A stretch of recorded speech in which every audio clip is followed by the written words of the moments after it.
Apa kabar hari ini Ibu? Ibu, pada kesempatan ini saya akan mewawancarai Ibu terkait dengan modul 3.1 pengambilan keputusan sebagai pembimbing pembelajaran dalam kasus dilema etika. Dengan pertanyaan pertama, selama ini bagaimana Ibu dapat mengidentifikasi kasus-kasus yang merupakan dilema etika yang bukan lain di sekolah ini? Kalau misalnya identifikasi berarti bahwa dilema permasalahan di sekolah ini terpusat pada siswa atau peserta didik, maka identifikasi itu pasti berawal dari guru mata pelajaran yang selalu saja keluar dan kemudian ada interaksi dengan saya sebagai pimpinan untuk menyampaikan perkembangan anak-anak di kelas, baik itu untuk menerima pelajaran maupun juga dalam karakter mereka masing-masing. Pasti bahwa di antara itu ada anak-anak yang memang punya karakter yang bisa tenang untuk pembelajaran, memang juga tidak tenang, tetapi dalam kesemuanya itu perlu ada pengukuran poinnya di dalam saat dimana akhir daripada pembelajaran itu adalah dengan melakukan asesmen atau tes. Itulah merupakan alat ukur itu bagaimana bagaimana anak itu bisa tahu bahwa anak ini dalam mengikuti pembelajaran di kelas sesuai dengan ketentuan kurikulum yang ada, bagaimana sampai di mana dia punya daya serap pada saat mengikuti pembelajaran tersebut. Ya, baik Ibu, terima kasih untuk jawaban yang telah diberikan. Mungkin kita lanjut saja ke pertanyaan yang kedua ya Ibu. Selama ini bagaimana Ibu menjalankan pengambilan keputusan di sekolah ini, terutama untuk kasus-kasus di mana ada dua kepentingan yang sama-sama benar atau sama-sama yang mengandung nilai kebajikan?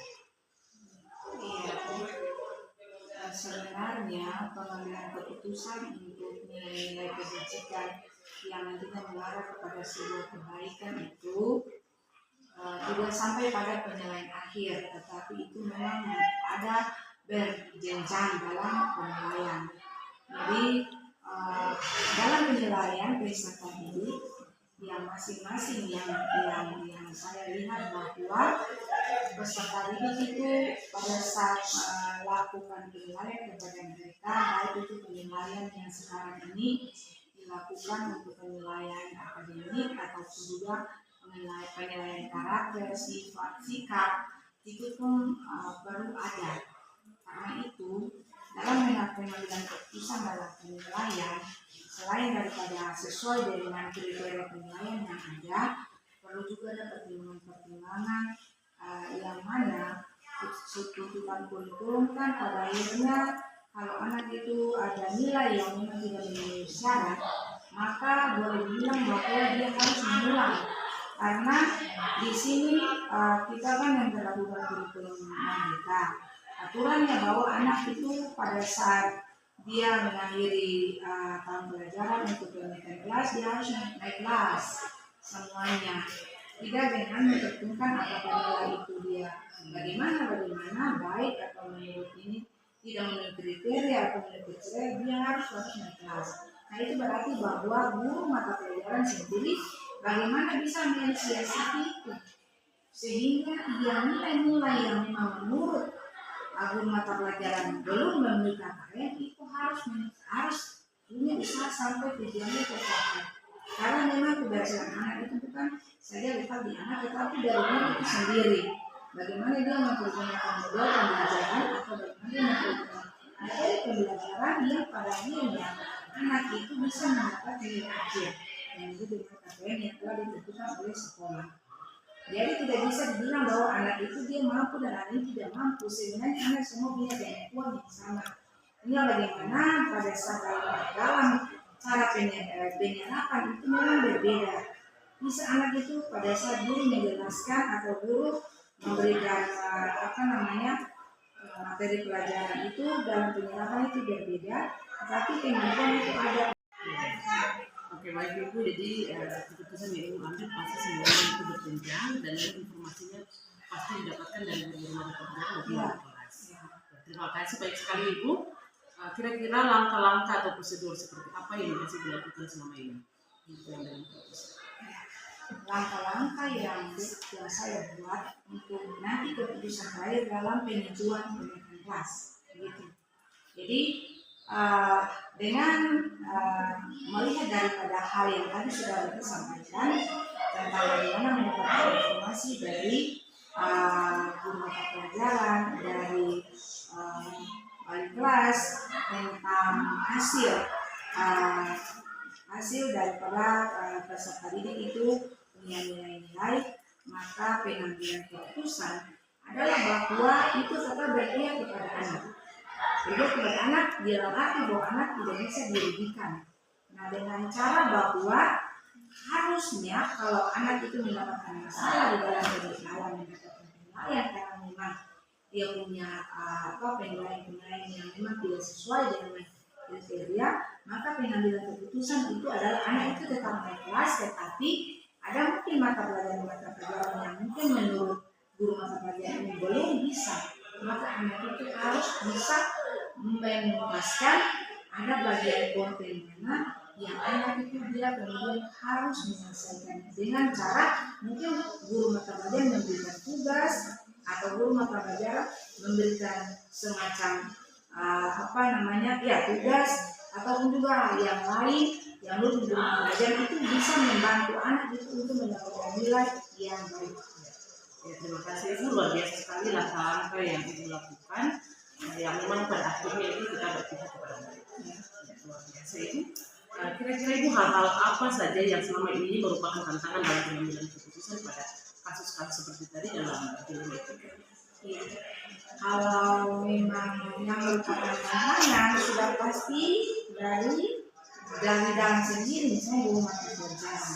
Memang karena guru mata pelajaran itu dia yang mengajar dan dia mendapatkan hari di lapangan saat dia mendapatkan hasil belajar anak itu lewat semua pembelajaran, lewat semua hasil akhir yang didapatkan, maka yang tantangan yang ditemui adalah dari guru mata pelajaran itu sendiri. Selama ini dia sudah bisa berupaya semaksimal mungkin untuk anak ini untuk bisa mendapatkan yang baik, tetapi hasil akhirnya itu dia belum bisa baik. Nah, itu tantangan karena kenapa? Dengan saya sendiri sebagai pimpinan bahwa tidak bisa anak itu dirugikan. Karena itu saya tetap menunjuk untuk guru mata pelajaran bagaimana caranya untuk bisa nanti mendapatkan solusi yang terbaik dari anak itu. Pasti ada cara dan cara itulah yang nanti dipikirkan bersama bagaimana solusi itu juga bukan saja dibebankan kepada guru mata pelajaran admisi, tetapi sebagai pimpinan juga membantu dengan mencari solusi supaya anak itu memang kemudian mendapatkan nilai sesuai dengan KKTM yang sudah ditentukan di sekolah ini. Ya, luar biasa Ibu untuk jawaban dari pertanyaan yang kelima ini, dan saya lanjut lagi ke pertanyaan selanjutnya Ibu. Apakah Ibu memiliki sebuah jadwal tertentu dalam sebuah penyelesaian kasus dilema etika? Apakah langsung ketika dalam menemukan masalah kemudian Ibu langsung menyelesaikannya, atau Ibu mengundurkan untuk memiliki jadwal tertentu dalam penyelesaian masalah tersebut? Kalau memang berdasarkan masalah yang terjadi, ya tidak semua masalah itu lalu kemudian diselesaikan pada hari itu. Tergantung daripada masalah yang ada. Jadi kalau masalah itu memang hari itu yang memang kita bisa diselesaikan, maka kita lalu kemudian menyelesaikan. Namun kalau masalah ini membutuhkan waktu yang perlu juga, maka memang kita mempunyai waktu atau jadwal yang nantinya kita tentukan untuk selanjutnya bisa ada di dalam penyelesaian masalah itu. Oke, jadi tergantung kasusnya seperti apa ya. Jenis kasusnya seperti apa, kalau yang bisa diselesaikan hari itu bisa, atau kalau tidak bisa berarti harus dijadwalkan. Oke Ibu, adakah faktor-faktor yang selama ini mempermudah Ibu dalam pengambilan keputusan dalam kasus-kasus tersebut? Iya, faktor-faktor yang mempermudah. Ibu, faktor-faktor. Ya, jadi faktor-faktor yang mempermudah untuk pengambilan keputusan adalah bahwa bisa melihat bahwa bagaimana anak ini dia itu bukan kita lihat fungsi daripada anak ini punya kemampuan, tetapi faktor lain juga menunjang anak ini. Misalnya kalau anak ini dia tidak punya kemampuan, tetapi ada faktor lain yang bisa menunjang dia, misalnya dia punya bakat, dia punya minat dan sebagainya.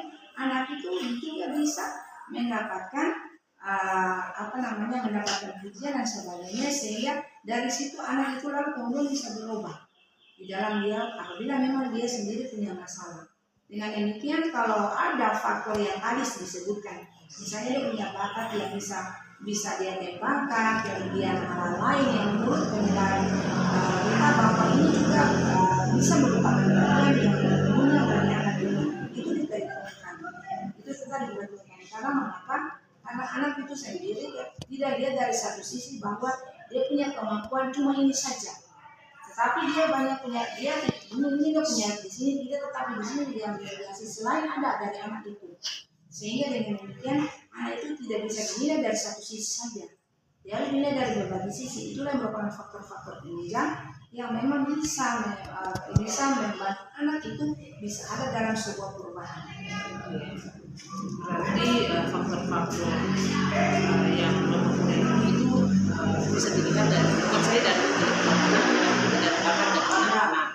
Oke, luar biasa itu ya. Mungkin kita lanjut ke pertanyaan yang terakhir Ibu. Dari semua hal yang telah disampaikan, pelajaran apa yang dapat Ibu petik dari pengalaman Ibu dalam pengambilan keputusan? Iya, banyak sekali pengambilan keputusan yang pada akhirnya tidak langsung serta-merta diambil. Pelajaran yang berharga bagi saya untuk bisa mengambil keputusan adalah bagaimana saya melihat daripada persoalan yang ada. Itu menjadi sebuah pengalaman. Belajar dari pengalaman, maka bisa saja bisa mengambil sebuah keputusan. Sebab tanpa sebuah pengalaman, keputusan itu juga menjadi dilema dalam sebuah pengambilan keputusan. Jadi, yang menurut beta bahwa belajar daripada apa yang pernah terjadi, persoalan-persoalan yang pernah terjadi itulah yang membuat beta berani untuk bisa mengambil sebuah keputusan. Sebab memang sebagai seorang pemimpin harus berani mengambil keputusan. Keputusan itu kalau memang pada akhirnya untuk menjadi keuntungan bagi orang itu atau juga menurut orang itu menjadi kerugian bagi dia. Tetapi dari sisi pengambilan keuntungan, ini baik bagi anak, ini baik bagi peserta didik, ini baik bagi guru, ini baik bagi pengembangan sekolah ini. Maka kita sebagai pemimpin harus berani mengambil keputusan. Sekalipun keputusan itu mungkin ada dari sisi negatif yang muncul, tetapi itu harus tidak bisa tidak ada dalam sebuah tidak mengambil keputusan yang tidak berani, harus mengambil keputusan. Karena sebuah keputusan itu dia juga bisa mengandung sebuah risiko yang pada akhirnya bisa membuat sisi negatif atau positif. Tapi kalau positif itu lebih besar, maka keputusan itu kemudian diambil. Terima kasih Ibu. Jadi pengalaman itu adalah nilai yang baik. Dan yang kedua, poin kedua dari penjelasan Ibu adalah pemimpin harus berani mengambil keputusan untuk kepentingan sekolah. Ya, luar biasa sekali Ibu untuk jawaban-jawaban ini yang telah dijawab, dan saya ucapkan terima kasih Ibu untuk partisipasinya. Selamat siang dan salam berkenan.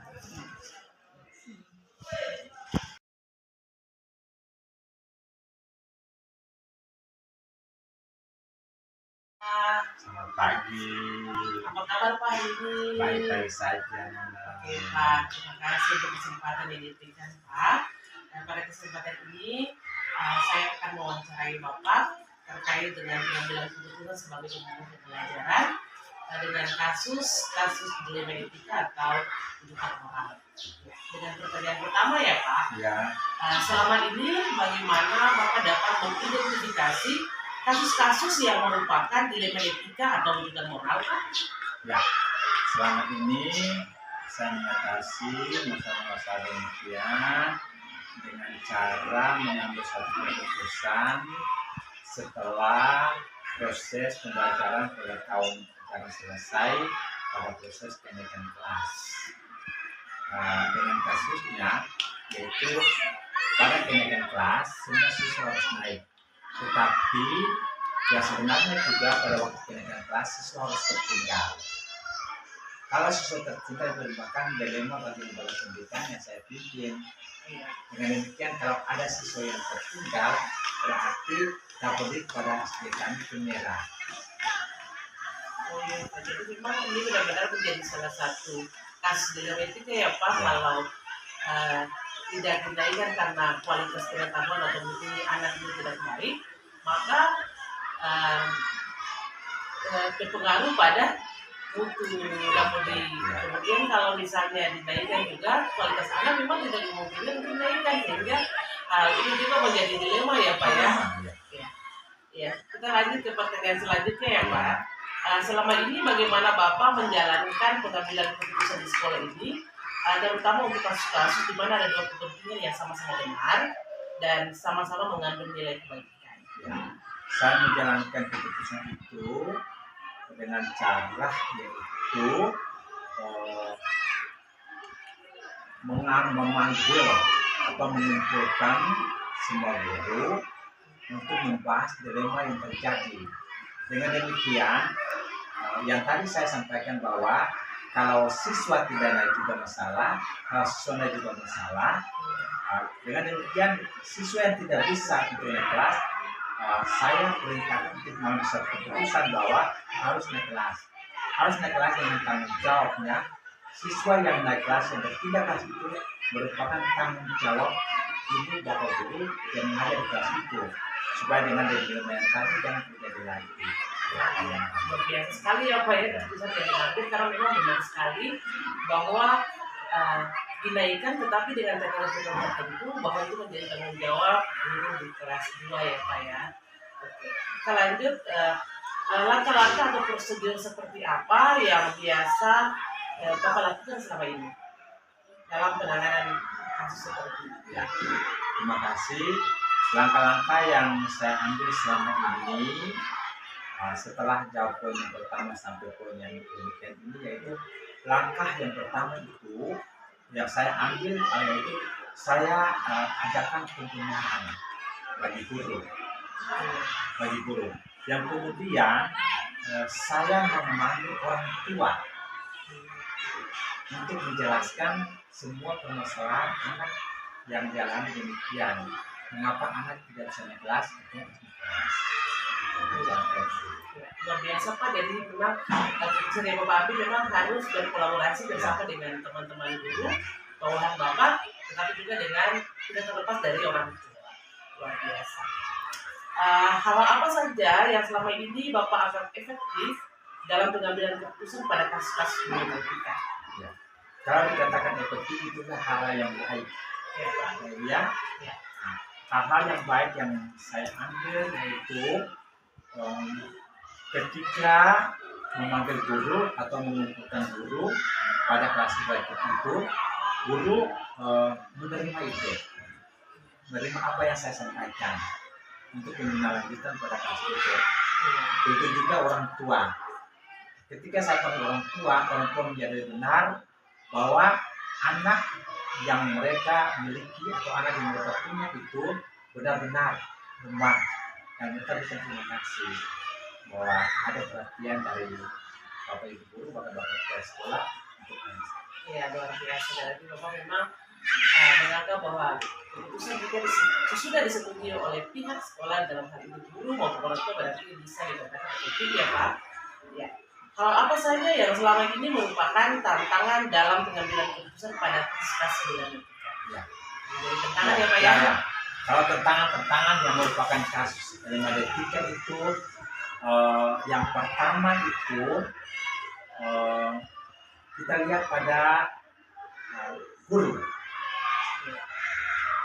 Saya lihat guru yang mengajar itu juga pada apalagi kelas 1, guru yang mengajar itu juga belum mempunyai rasa tanggung jawab yang penuh untuk mendidik, membina dan mendasarkan anak itu, sehingga mereka juga ada yang mengalami kasus seperti tadi, Ada yang tidak bisa naik kelas, tapi bisa naik kelas.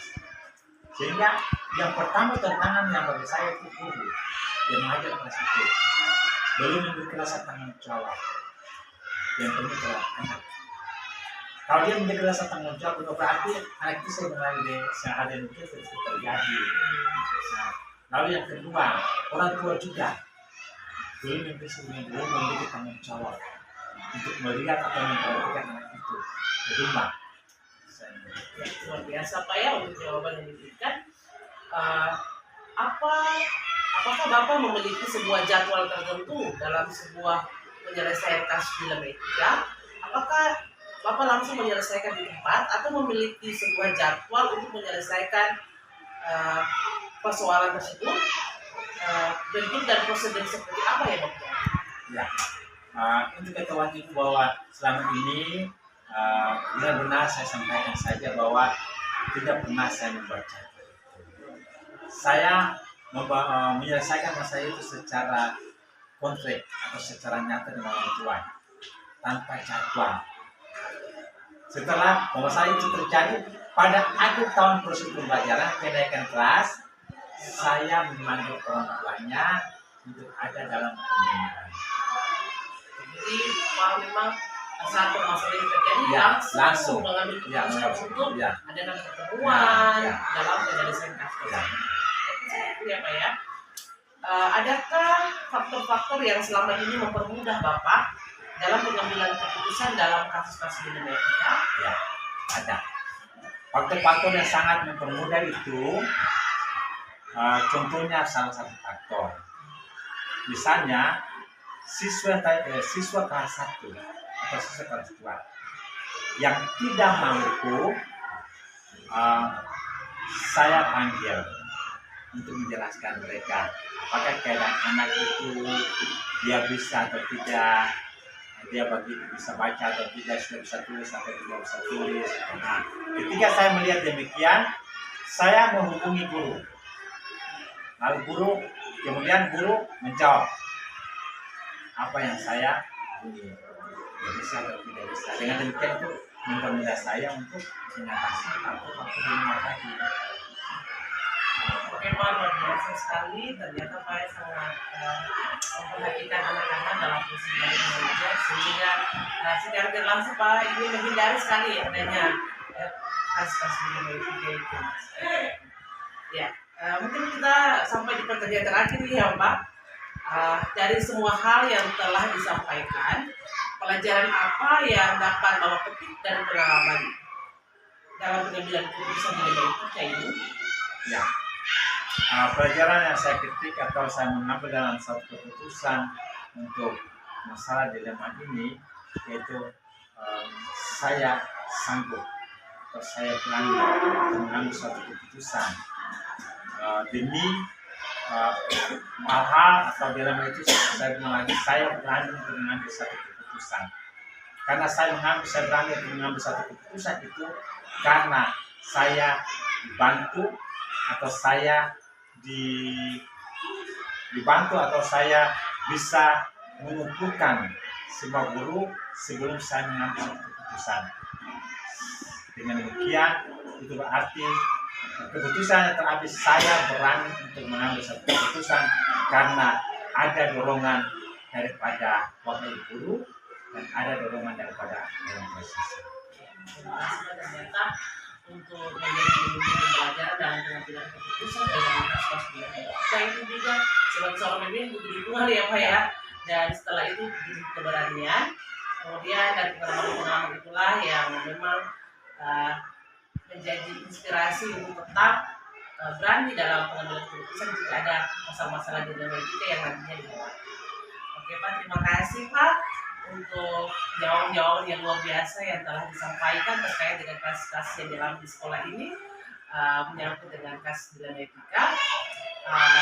Saya berharap semoga Bapak dapat menjadi pemimpin yang hebat yang mampu mencerdaskan anak-anak bangsa, tetapi juga menjadi sosok yang dikagumi oleh semua orang di lingkungan sekolah ini.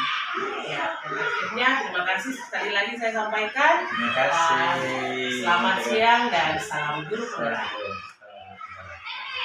kasih Pak.